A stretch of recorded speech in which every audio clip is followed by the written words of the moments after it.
eu tava no segundo ano B, no segundo ano A, aí tiveram que mudar pro B. Quando me mudaram pro B, sumiu todas as atividades, aí tem um monte de coisa que eu perdi, sua. Eita, o João que Mas tá falou? de boa, foi. Eita, Mas eu consigo o link, é de boa. ah, tá. Caraca, não sabia disso. Aí eu acho que eu vou ficar sem mandar alguma coisa ou outra pros professores, sabe? Uhum. Depois você me Mas chama no privado que a gente resolve isso em relação a mim, tá? não, beleza. Tranquilo. Tranquilo. Tranquilo.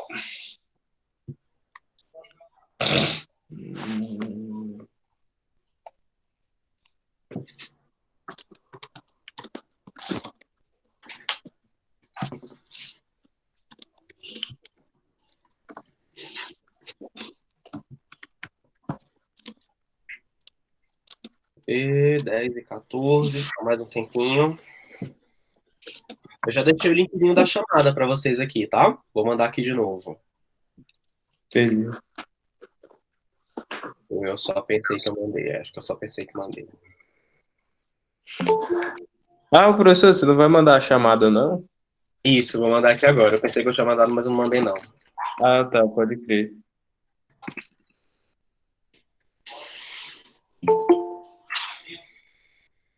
À medida que as pessoas forem entrando, aí vocês mandam de novo para mim, por favor, copia o link e cola de novo.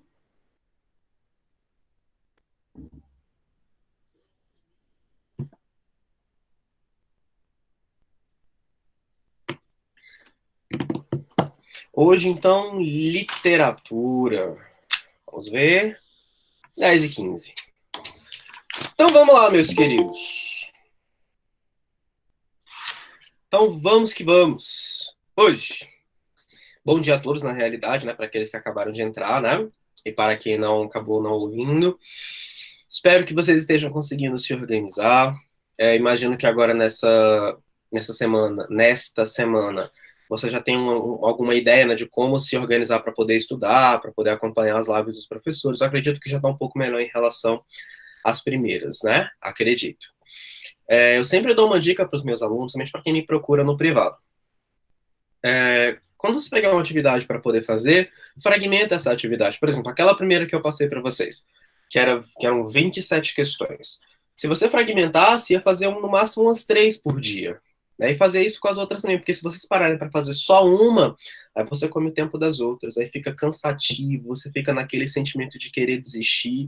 Agora, se você fragmentar, fica muito mais tranquilo. Era o que eu fazia no meu ensino médio, por exemplo. Eu tinha 20 matérias.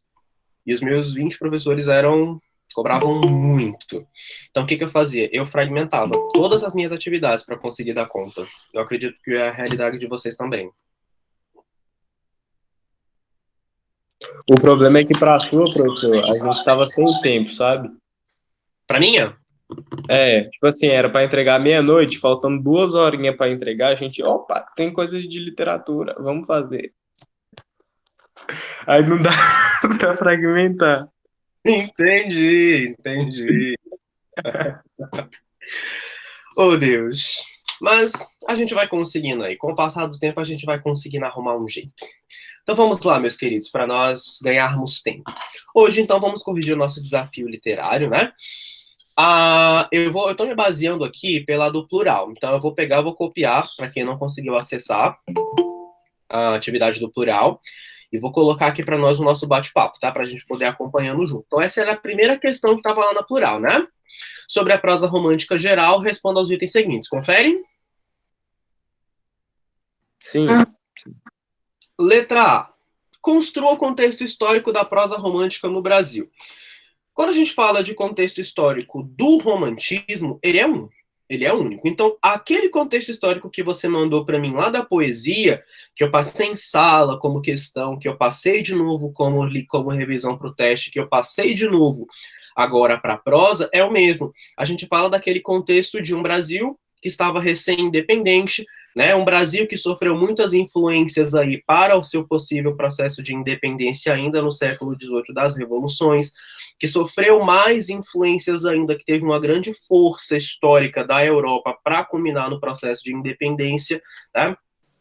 Falamos de um Brasil agora que está querendo mostrar que é diferente de Portugal, que quer mostrar que é diferente da Europa e elege um símbolo nacional, uma espécie de herói para nos representar, que é a figura do índio, que vai ser uma das maiores marcas do romantismo, né? E, a partir agora do romantismo, nós poderemos falar de uma literatura. Eu acredito que lá com os professores anteriores de vocês da primeira série do ensino médio, vocês viram que nós ainda não falávamos de uma literatura tipicamente brasileira, né? A gente falava, na realidade, de manifestações literárias em solo brasileiro. Então você falava ainda de quinhentismo, de barroco, de arcadismo, mas não era considerado literatura propriamente brasileira, até porque os autores sequer eram brasileiros, eram autores portugueses, autores europeus que escreviam sobre o Brasil, traziam algumas paisagens, como vocês viam lá, né, do Locus Amoenos, do arcadismo, trazia algumas inconstâncias em relação à política, à economia, como vocês viram em Gregório de Matos lá, quando ele fala da Bahia, vira um pouco da descrição, né, da Mata Virgem, do nosso Brasil Virgem, lá em Pero Vaz de Caminha, né? Só que não era nada brasileiro. O brasileiro, tipicamente brasileiro mesmo, começa agora no século XIX, no início do século XIX, com o romantismo. Até agora, nós já vimos toda a poesia romântica e já vimos também um pouquinho lá sobre o romantismo urbano, né? Oi. Professor, mas tipo, esse negócio, ele só começa a falar do Brasil mesmo na regionalista, não é? Na então, prosa regionalista. Então, a gente fala de literatura tipicamente brasileira no romantismo de maneira geral. Agora, de maneira específica, indo região por região, apresentando o Brasil para os brasileiros mesmo, com todas as suas nuances, vai ser de fato no romantismo regionalista, quando você vai ver um pouquinho do Nordeste com Franklin Távora, vai ver um pouquinho do Sul com José de Alencar, né? Perfeito, vai ver um pouquinho ali da região Sudeste ali com Visconde Tauni, né? Um pouquinho do Sertão. Mas é isso mesmo que você pensou, de maneira específica, sim. Agora, o Brasil, de fato, ele vai ter uma literatura que o representa com o início do século XIX no romantismo brasileiro. Beleza? Entendi. Vale lembrar também, meus queridos, eu vou respondendo as questões e vou comentando, tá? Vale lembrar também o seguinte, o romantismo no Brasil, ele começa no início do século XIX, porém, ele já havia começado lá na segunda metade do século XVIII na Europa, quando a gente comentou um pouquinho em sala ainda, e eu retomei no vídeo gravado, com a publicação da obra Sofrimento do Jovem Werther, de Johann Goethe. Tá? Então, assim, no Brasil é século XIX, mas já na Europa, quando aqui nós ainda estávamos no arcadismo, lá já estava despontando o romantismo. Tanto que eu acredito que ano passado vocês devem ter visto com a professora de vocês de literatura que dentro do arcadismo nós não vamos ter já um período chamado de pré-romântico, né, que é exatamente essa transição para o romantismo, que vai acontecer ali principalmente com as obras Uruguai de Basílio da Gama e Caramuru de Santa Rita Durão, e no arcadismo português com Manuel Maria Barbosa do Bocage. Mas isso aí vocês viram ano passado, que foi a transição para hoje, que é o romantismo. Ô, professor, rapidão. Oi. Sim. O senhor citou o Nordeste lá, né, nas prosas regionais. É nessa época, mais ou menos, que vai surgir. Eu sei que o cordel é meio que uma canção, mas é nessa hora que vai surgir o cordel, a literatura de cordel. A literatura de cordel, a ideia, né, da construção de uma arte com a xilogravura, ela é um pouco mais atual. Tudo bem? Eu não consigo precisar de fato a atualidade da xilogravura e propriamente da literatura de cordel, mas ela é um pouco mais atual, tá? Então acho que ainda não vai ser nesse momento, não. Eu preciso tirar essa dúvida com a Maricela, mas eu acredito que não, tá? Não, beleza, era só uma. Nem é importante essa dúvida, só porque veio uma coisa na cabeça quando eu li a pergunta. Tudo bem. Então, olha só, para a gente fechar uma respostinha aí. Ó. Contexto histórico do Brasil.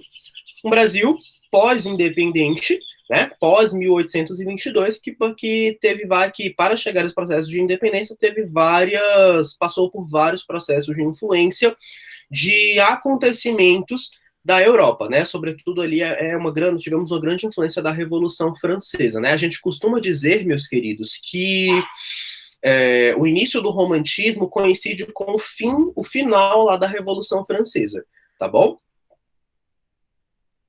Beleza? Beleza. Tranquilo, professor. Posso passar para a próxima? Pode. Pode, professor, pode ir. Então vamos que vamos. A próxima aí, ó, vocês vão me ajudar também. Apresente as características gerais da prosa romântica. E eu acredito que eu coloquei em um dos meus slides lá, características gerais da prosa romântica. Quais são elas? Primeira, vou dar uma mãozinha, hein? Sentimentalismo. O que é sentimentalismo?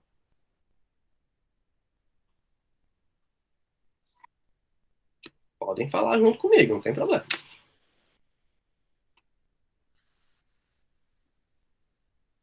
O que é sentimentalismo, subjetividade? Sem medo de errar, É vai. falar sobre seus próprios sentimentos. Sobre? Sobre seus próprios sentimentos. Ok.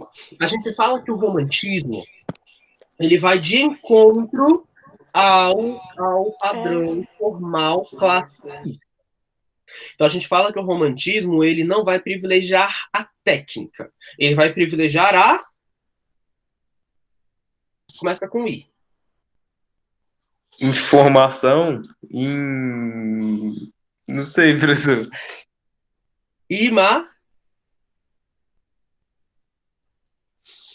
Imaginação. Exatamente. O romantismo ele vai privilegiar a imaginação, ele vai privilegiar a subjetividade do ser humano. E é exatamente dentro da subjetividade que você vai ter o conceito de sentimental ou sentimentalismo, né? Cujo extremo do sentimentalismo é que a gente vai chamá-lo mais para frente lá de sentimentaloide, né? Que serão aqueles romances extremamente melosos, né? Só que não é algo do romantismo, é algo já do nosso período contemporâneo, mas que teve uma ponta de lança, que teve um princípiozinho aqui no nosso romantismo, né? Nessa ideia do sentimentalismo. Além disso, meus queridos, qual outra característica que nós temos da prosa romântica, de maneira geral?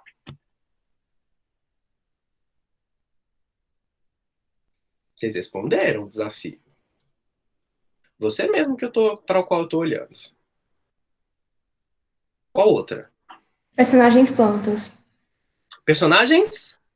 Plantas. Exatamente, personagens planas, né? Ou seja, a gente fala de personagens que são extremamente achatadas, planificadas. Tudo bem, professor, eu não entendi o que significa isso. Personagens planas são aquelas personagens que não vão ter uma profundidade psicológica. Ou seja, você não vai ver os pensamentos complexos de reflexões metafísicas, angústias nas personagens. Você verá personagens que estão servindo ali ao princípio de levar um enredo, dito de outra maneira, que literalmente vão estar seguindo aí um curso de uma história que foi escrita pelo meu autor, não passam de marionetes na mão do meu autor. Né? São personagens que não vão apresentar uma profundidade de pensamento como as personagens que vocês verão comigo lá no realismo brasileiro em Machado de Assis. Fala. Então só vai retratar meio que as ações desses personagens na história? Então, aqui a gente vai ter o privilégio do que nós chamamos de privilégio da descrição. Eu vou anotar aqui.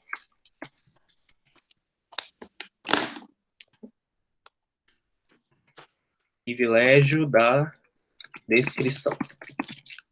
Romantismo. A gente vai... Ô, querido, a gente vai ter aqui, então, no romantismo, o privilégio da descrição. Ou seja, o primeiro objetivo é descrever todos os espaços, descrever as minhas personagens, e não propriamente focar na profundidade psicológica dela, na ação dela, vai ser na descrição. Tanto que vocês devem ter percebido lá nos trechinhos de literatura que eu coloquei para vocês no slide, que ele passa, muitas das vezes, descrevendo todo o espaço, todo aquele sentimento que está sendo envolvido. E a ação, ela fica ali, talvez, a 5% de uma escala de 100% da obra, né? Então, é o privilégio da descrição em relação à ação. Tudo bem? Tudo bem, ele vai meio que Beleza. descrever aquele personagem para você saber que ela existe na história e que meio que no final, ou então no decorrer, ela vai ter alguma utilidade, mas só aquilo, e depois... Entendi. Beleza? Nós temos mais características aí. Eu falei também de impasses amorosos. O que são os impasses amorosos? Pensa aí pra mim. São dificuldades que, tipo, o casal vai ter até chegar no final feliz?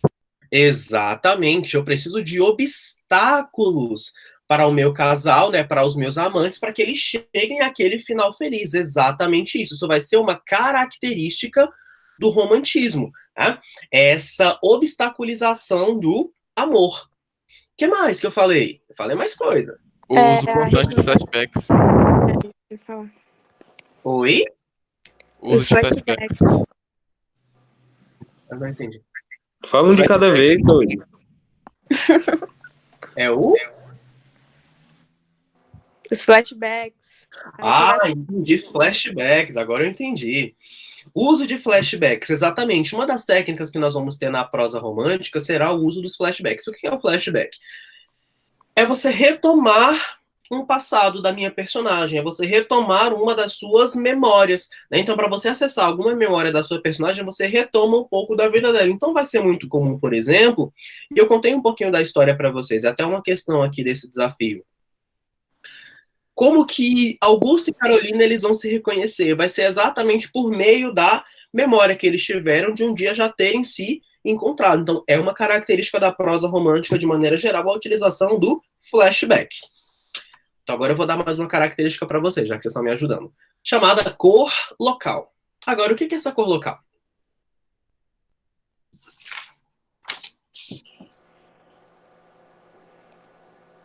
São as características do local que, tipo, fazem ele ser o local. Ah, não sei explicar. Regionalismo. Ótimo! Tava certinho o que você falou, característica do local, regionalismo, exatamente. A cor local é um conceito que diz respeito a você caracterizar tudo que for relacionado a, vamos botar aqui de maneira nacional, tudo que for relacionado ao Brasil. E tudo que for relacionado ao Brasil que o difere de outros locais. Principalmente difere de Portugal. E a gente já falava um pouquinho desse conceito de cor local em que autor? Eu já falei isso. Como é que é, professor? Não entendi. Você pode repetir a pergunta, por favor? Permito. Deixa eu colocar meu fone aqui para poder ter meu microfone. A gente já falava desse conceito de cor local em um autor específico. Lá no início da primeira geração romântica na poesia. Quem era ele? Gonçalves Dias? Exatamente, Gonçalves Dias, né? Ou seja, a gente falava lá, por exemplo, em Canção do Exílio, né? Minha terra tem palmeiras onde canto sabiá, as aves que aqui gorjeiam não gorjeiam como lá. Minha terra tem primores que tais no encontro cá, né? Ou seja, a diferenciação que o Gonçalves Dias faz do Brasil em relação a Portugal, né? Então, expressando ali aquela característica da cor local. Perfeito. O que mais que eu vou ter aqui? De característica da prosa romântica.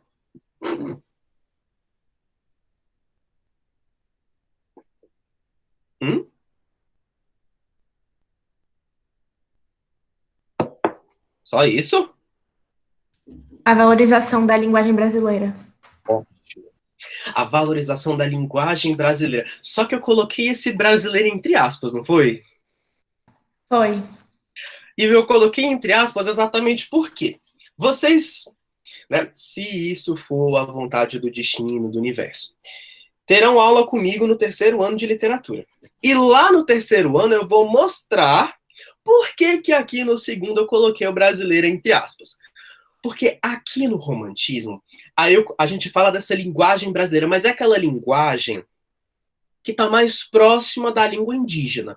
Só que é algo muito artificial. É algo muito pré-fabricado. Não é puro, não é solto, não é aquela coisa cotidiana. É uma linguagem mais de laboratório, né? Muito pesquisada. O que vai ser diferente, por exemplo, lá da literatura do século XX e XXI, que nós veremos no terceiro ano, que vai ser o português vivo, aquele português brasileiro, aquele que não respeita muito norma gramatical, aquele que sai da nossa boca no dia a dia, 24 horas por dia, 7 dias por semana, né?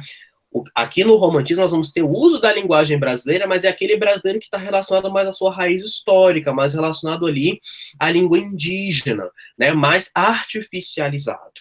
Tudo bem? Fiz me entender? Sim, deu para entender, professor. O que mais que eu coloquei de característica? Foi só isso? Você já falou patriarcalismo? Opa, patriarcalismo. E a gente vai comentar bastante. Olha, esse tema é um tema maravilhoso da gente conversar. Eu acho que eu vou fazer um tema de redação sobre ele. Ótima ideia. Uma das características da prosa romântica, e vocês viram isso perfeitamente comigo, já viram na realidade, né? Depois é que eu vou fazer o exercício para corrigir.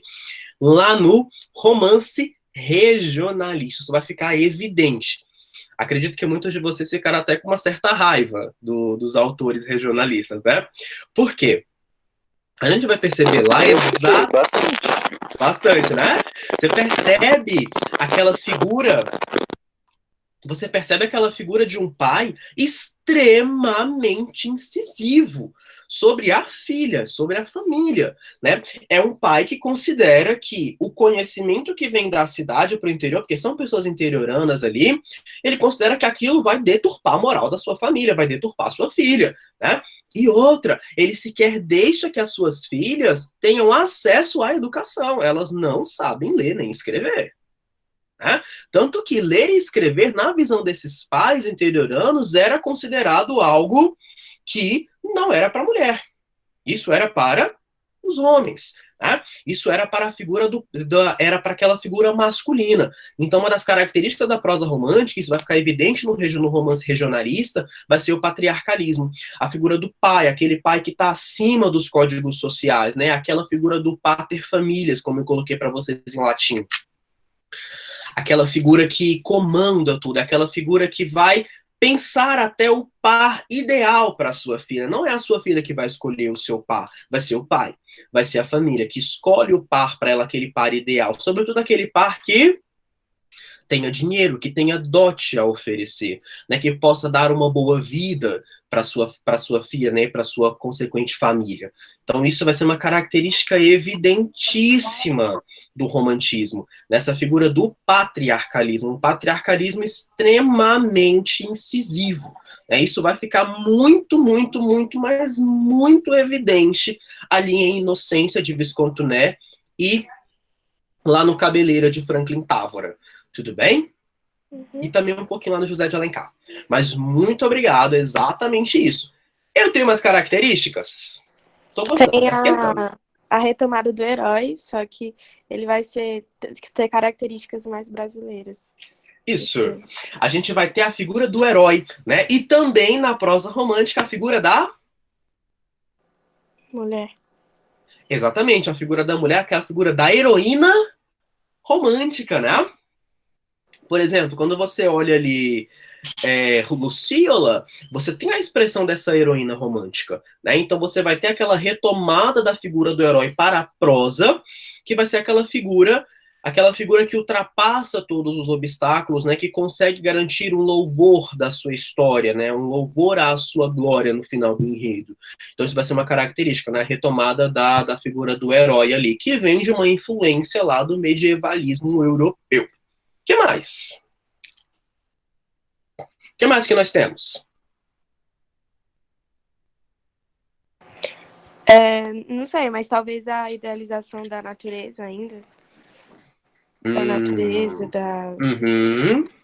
Sim, exatamente. Você vai ter o tratamento que vai ser dado para a pátria, um tratamento idealizado, né? Então, você vai ter a idealização da mulher e você também vai ter a idealização da pátria. Então, a pátria é uma pátria perfeita, né? É o que eu coloco para vocês lá no slide, assim, idealização amorosa ou idealização nacional. Então, ora você idealiza a pátria, ora você idealiza a figura da mulher, né? Aquela figura, a idealização do sentimento romântico. Então, isso vai ser uma característica também. Tudo bem, meus queridos? Sim. Fizemos, então, todas as características aí dessa prosa romântica de maneira geral. Dúvidas até o momento? Não. Ok. E qual era o agente de circulação? Verde. Folhetins. Folhetins. Como é que eram esses folhetins? Como é que eles funcionavam? Era tipo jornal, não acho isso. Tem um Lucas, microfone fazendo ruidinho aí. Lucas, Opa. Alô. Só. Mutei, Lucas, por favor, mano.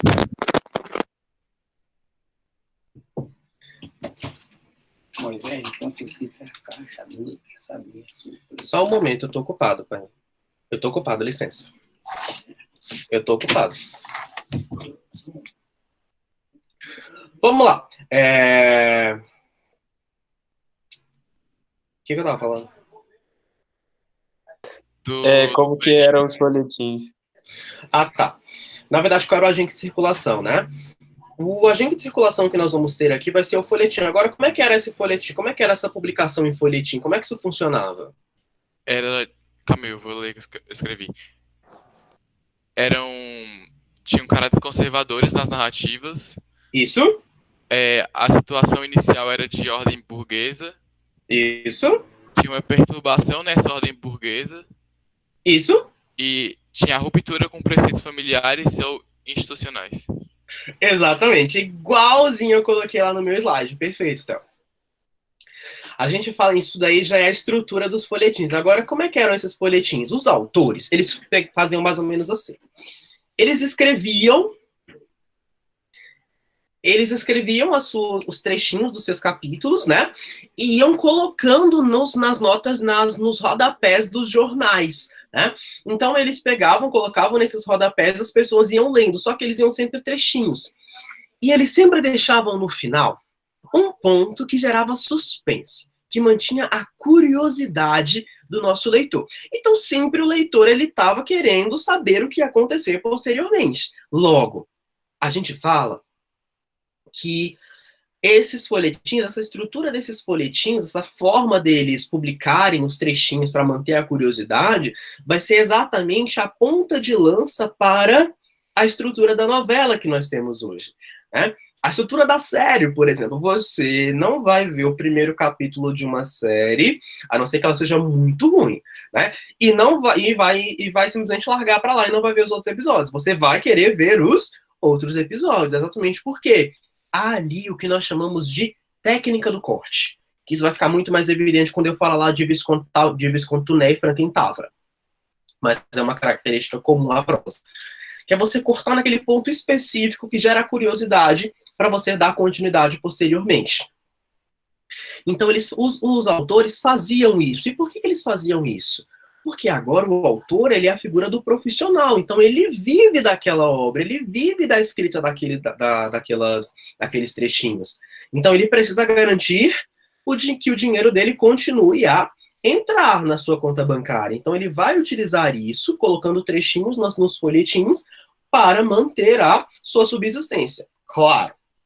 Ao final, depois que ele escreveu toda a obra dele nessa estrutura bem fragmentada de folhetins, ele ia observar.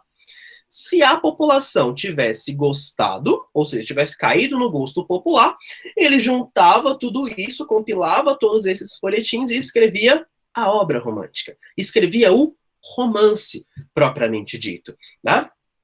E claro, depois que ele tivesse montado tudo isso, que tivesse chegado ao romance, ele daria uma cara brasileira a esse romance, tá? Logo, a gente fala que basicamente era essa a estrutura do nosso folhetim, belezinha? A priori, sempre ali trechinhos nos jornais para depois compilar tudo e chegar propriamente ao livro. Então, todas as obras que nós temos hoje, um dia passaram por esse processo de fragmentação em folhetins. Tudo bem? Dúvidas? Não.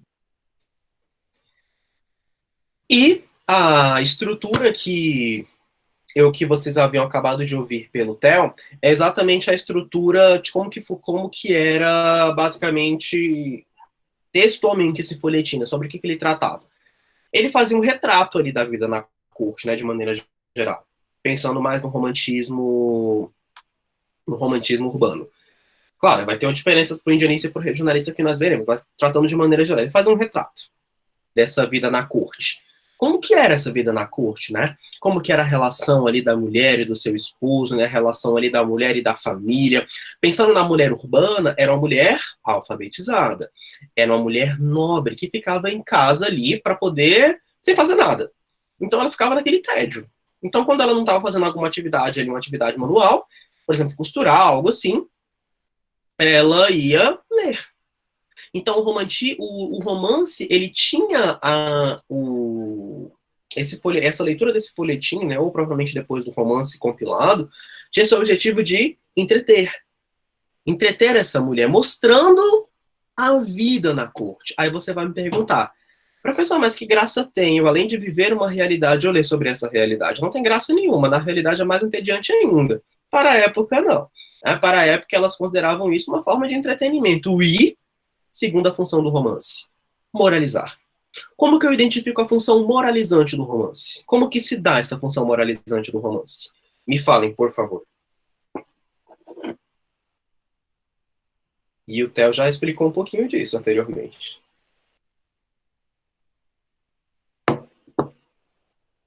Pode abrir o microfone de vocês para poder falar, só fala um por um. Ele vai falar sobre os valores que foram quebrados e depois retomados pelos burgueses. Boa. Quero mais. O que mais? Tá relacionado a valores burgueses mesmo, mas eu quero mais.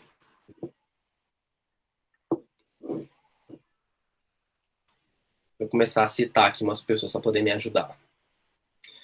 Vitor Hugo, Theo. Isso, fala, Theo. Quando ele coloca a mulher como protagonista? Ótimo. Só que eu quero mais.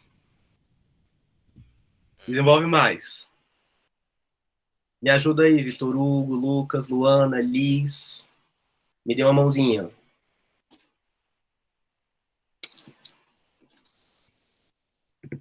Professor, repete essa pergunta. Como que se dá a função moralizante nos romances? Como que a gente percebe essa função moralizante dos romances em relação, sobretudo, às mulheres? Tipo, lá em Senhora, que ele coloca ela no início, tipo, sendo pobre, e aí o interesse do homem se torna rica, e depois, quando ela se torna rica, ele vai atrás, sei lá, tipo, não sei. Tá relacionado, gostei, Liz. Olha que eu quero mais. João Paulo, Jorge Miúto, Isabela Buarque, me ajudem.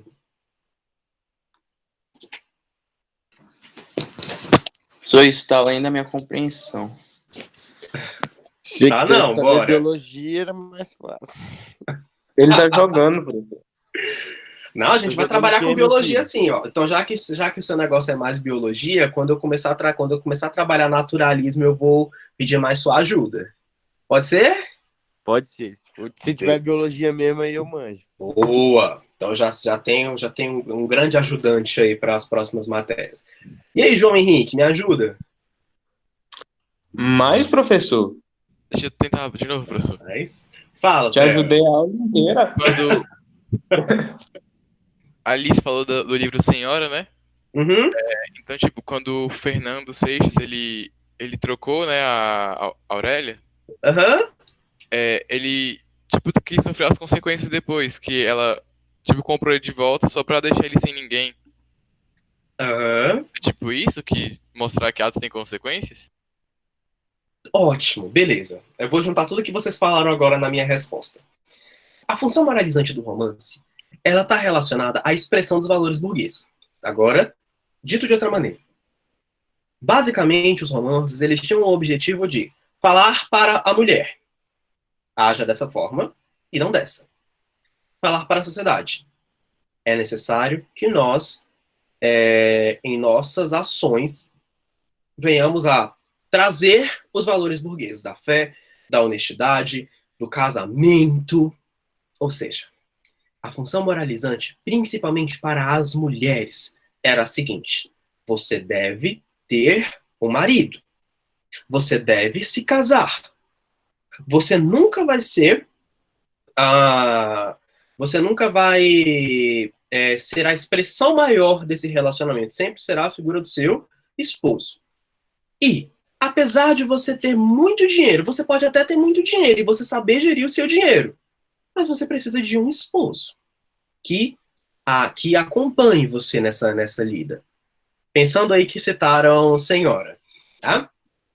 Lá em Senhora, a Aurélia, ela, apesar de ter recebido uma herança muito grande aí do seu avô e conseguir poder viver sem a figura de homem nenhum, por causa da sociedade, dos valores burgueses disseminados na sociedade, a Aurélia deveria ter o casamento novamente com Fernando Seixas, retomar a figura do seu marido, do seu esposo Fernando Seixas, tanto que na própria obra ela fala bem assim, ele é um traste indispensável, né? Não foi o professor que xingou isso não, tá na obra, tá lá na obra do José de Alencar isso. Então assim, a gente tem essa expressão aí do valor burguês, principalmente do valor do casamento. Mas professor, ela não poderia viver sozinha e então, até poderia, mas se não fosse no século XIX, se fosse no século XX, né? Após aí todo um processo de empoderamento, né? Após todas as ondas que nós tivemos de revoluções no âmbito do conhecimento, sobretudo do conhecimento social, mas a priori ainda para a primeira metade do século XIX a figura do casamento era uma figura obrigatória, a mulher, o marido acima da mulher, infelizmente, tá? Então essa função moralizante era muito clara de trazer boas maneiras para as mulheres, né? Faça isso, não faça aquilo. Haja assim, não haja assado. Tudo bem? Deu para poder entender? Deu. Minhas queridas, meus queridos, né? Minhas queridas e meus queridos, antes da gente continuar aí a trabalhar um pouquinho com esse questionário, o que vocês acham dessa questão patriarcal? Como que vocês veem isso nas obras românticas? Como que vocês acham que isso se mantém na sociedade atual? Se mantém onde? Se não se mantém, por quê? Vamos abrir um pouquinho de debate aqui. Oi, Lucas. Eu acho que se mantém, professor, tipo, um pouco. Ainda no pensamento das pessoas. No pensamento das pessoas. Não só no pensamento, também nas atitudes. Nas atitudes? Desenvolve um pouquinho mais para mim, por favor. Não, sim, é que eu acho que tipo, um pouco tipo, tá enraizado já na cabeça das pessoas, entendeu? Enraizado na cabeça das pessoas. Nem sabe mais, né? Uhum. Meio difícil explicar. Sim. Que mais? Professor, por exemplo, teve uma vez que eu não... Enfim, o patriarcalismo, ele foi meio que ele está desde dos princípios da nossa sociedade moderna, então não tem como isso simplesmente ser extinto, tá meio que na nossa criação, igual o Lucas falou, tá na nossa raiz. Então, óbvio que ainda vai ter um pouco de pensamento, tipo, mesmo que seja mínimo, ainda vai ter algum tipo de pensamento desse. Só que o que a gente tem que fazer é meio que regrar esse pensamento, sabe? Tentar mesmo extinguir, só que é uma coisa muito difícil, já que é tipo uma coisa milenar, sabe? A ideia é meio que todo mundo já tem meio que assim, é meio difícil você não ter essa ideia na sua cabeça, mas certa vez você tem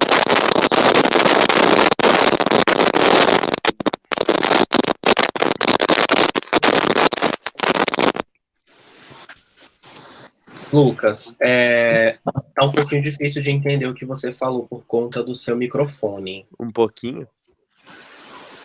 Tenta. Você tá usando fone de ouvido, headphone, alguma coisa assim? Pode me responder no chat mesmo, não tem problema não.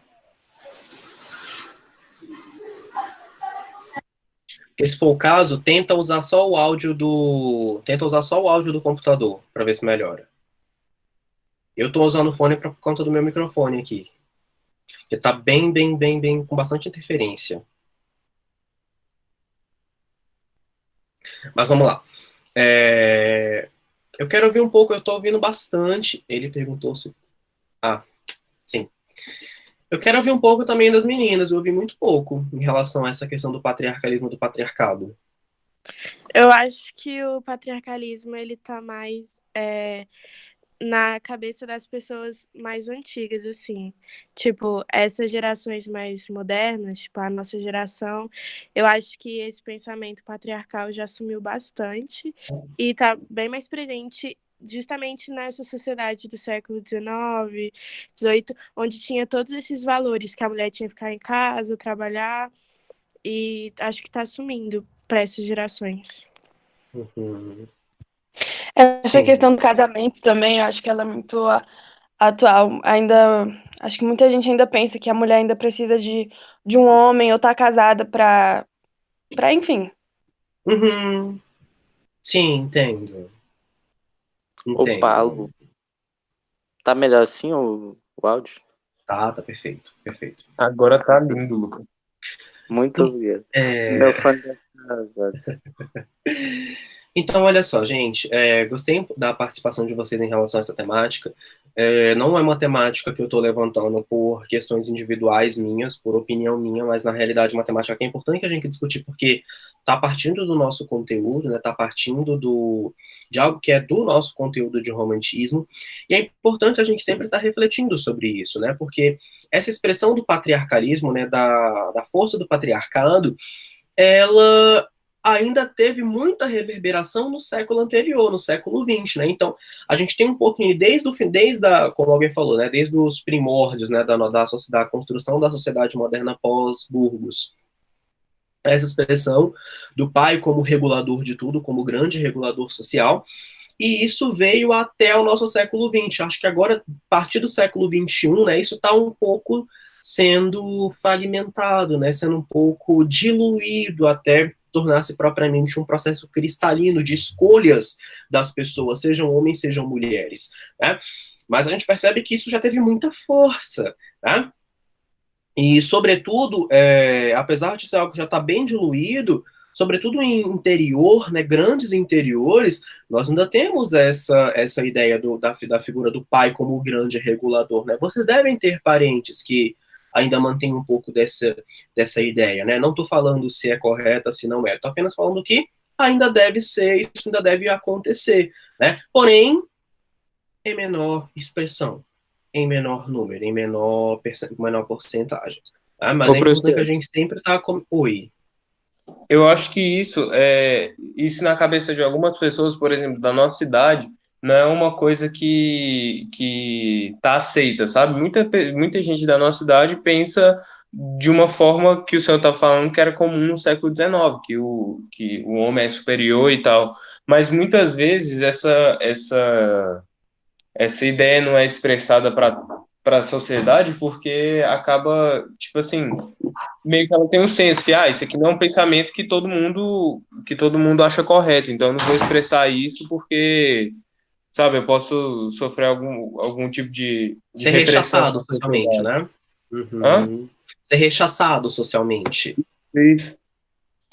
Mas Uhum. eu acho que isso está longe de ser um pensamento que está fora da cabeça, tipo, da maioria das pessoas. Uhum.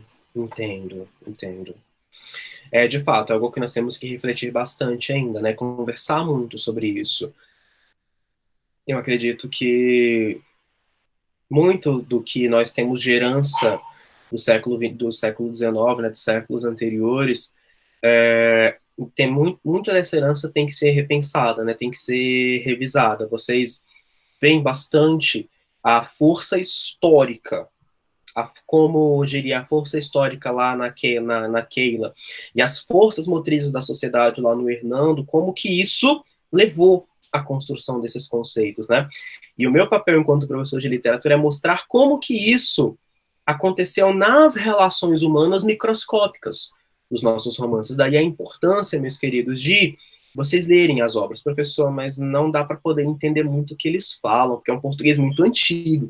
De fato, é um português muito antigo. Sempre tem o auxílio de um dicionário para isso. Que isso vai auxiliar você a buscar aquelas palavras que você não está entendendo, para você sentir, não ficar só nas minhas palavras, né? Ou então eu contando histórias das obras, você tendo contato direto com ela. Tanto que eu deixei para vocês algumas sugestões de obras, algumas leituras obrigatórias, algumas leituras opcionais. Dividam essas leituras ao longo da semana. Ajuda para a redação também na aquisição de vocabulário, de repertório sociocultural. Tudo bem? Para a gente poder deixar o nosso debate cada vez mais rico, tá bom? Beleza, professor.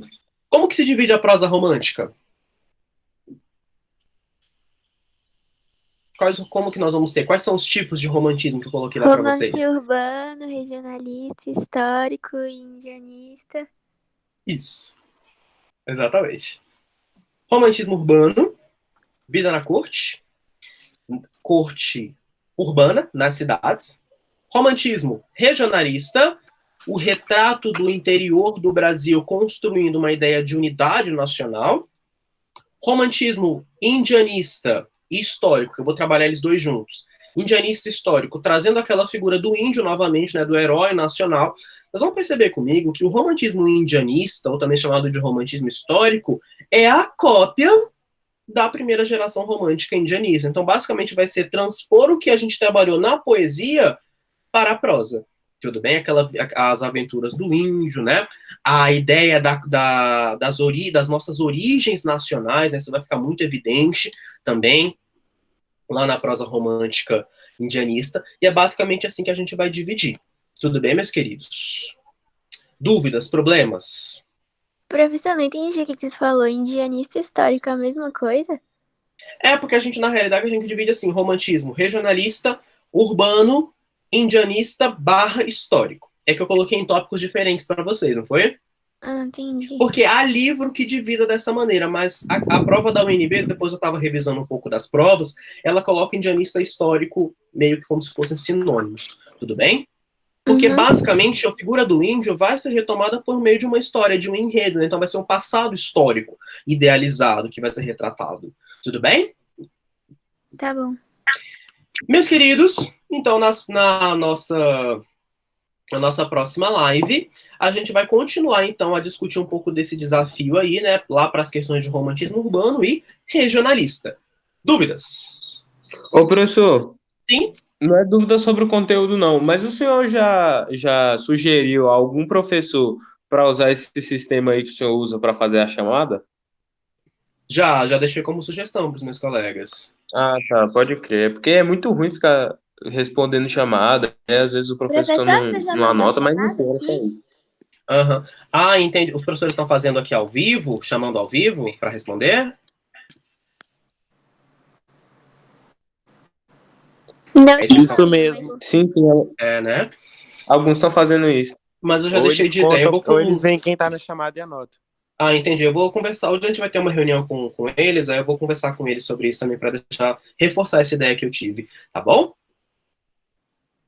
Fala que foi uma preferência muito grande que os alunos tiveram, que pediu para ser assim, tá? Tudo bem, falo sim. Alguém tinha falado comigo bem baixinho que você tinha mandado a chamada. Acabei de mandar o link de novo. Tá bom?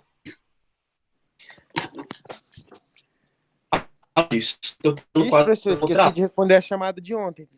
Dá para responder agora? Tá bom. Responde, coloca a data do dia anterior, tá? Mas cuidado, tenta sempre responder ele no dia, tá bom? É porque eu esqueci que tinha que responder, porque todos os professores fazem coisa, eu esqueci. Não, tudo bem, não tem problema. Queridos da minha vida, para não comer a aula do próximo professor, grande beijo, grande abraço, maiores dúvidas, podem me chamar. Até mais. Eita, Tchau, professor. Tchau, tchau. Tchau, professor. Tchau, tchau. Tchau, tchau. Tchau, professor. Tchau, tchau.